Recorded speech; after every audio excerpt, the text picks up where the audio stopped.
First of all, you never go out with a paper like this.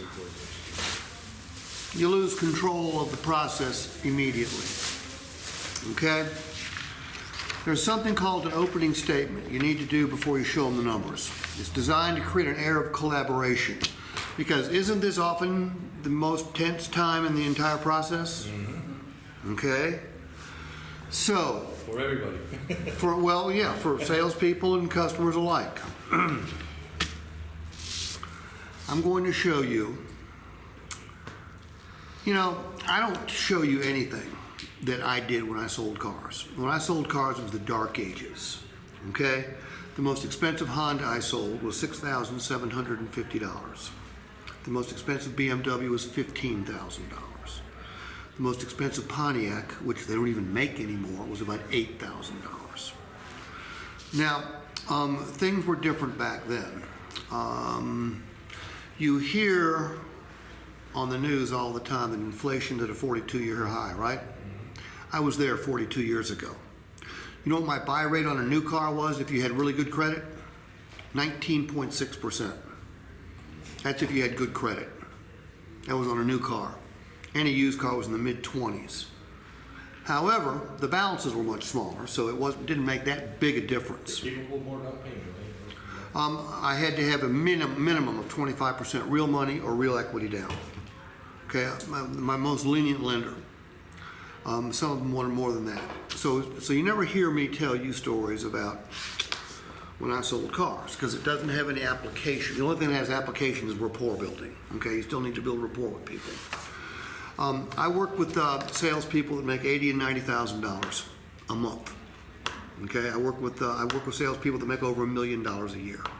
I work with some of the finest salespeople in the country. That's one of the cool things about what I do. I pick their brains. Any idea I bring to you comes from a really, really, really good salesperson. It's not coming from me. It's not the way I did it. They always fold the paper.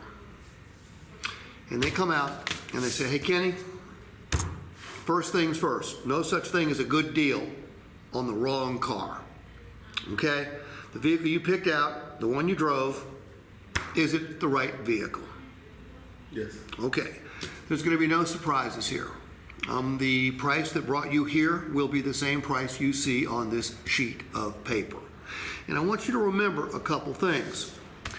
Can you pay too much for a car here? No. No. We have the best value guarantee. You can't pay too much, so don't worry about that, all right? If you can't pay too much and it's the right vehicle, we're halfway there, aren't we? Yeah. Okay, and if it's not the right vehicle, what did I tell you could do? Change it? We have an exchange policy, all right? And don't forget, we're gonna save you a ton of money via oil changes, and we're gonna keep your keys safe as well, all right? And yes, it does come with a warranty. That's all in addition to the vehicle you chose. Here is your opportunity. You know, I'm gonna get out of roll here. The vehicle's still available and there is no deposit on it. Great news. That's 40-year-old shit right there. 40-year-old shit. Okay? You sound like a car salesman. And the more you sound like a car salesman, the fewer cars you're going to sell. True or false? That's very true. People don't like car salespeople. Yeah, we don't want them knowing our secrets.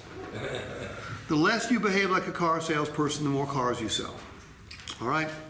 Here's what happens. Henry, I show up at your store, I meet you, I don't like you because you're a car salesman, but then guess what? I discover you're a regular human being and I buy a car from you. That's the way it works. People don't buy from car salespeople, they buy from human beings. All right?